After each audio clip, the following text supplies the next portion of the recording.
Честиот и Христолюбив народ наш, да се помолиме на Господа. Господи, помилуй. Град за секој град земја и сите кои живеат во нив со вера. Бог се јави, навистина се јави.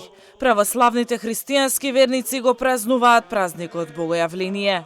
17-годишниот Теодор Јовевски беше најсреќниот од стотината учесници кои се фрлија по крстот во главниот град. Младиот верник прв пат учествува на настанот. Порача дека Господ е голем и посака сите да веруваат во Бога. Прва година ми е ова. Што ќе ти донесе ова? Среќа, ојда. Како се чувствува сега вака? Одлично. Ладно? Студено? Ладно, студено. Ама не е ладно кој крстот тука. Што ќе им порачаш на сите верници? Ништо да веруваат во Бога.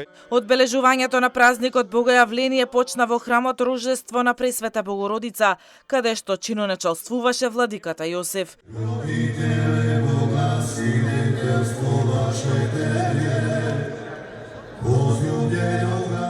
На настанот беа присутни дел од владините министри Златко Перински, Весна Јаневска и Љупчо Димовски.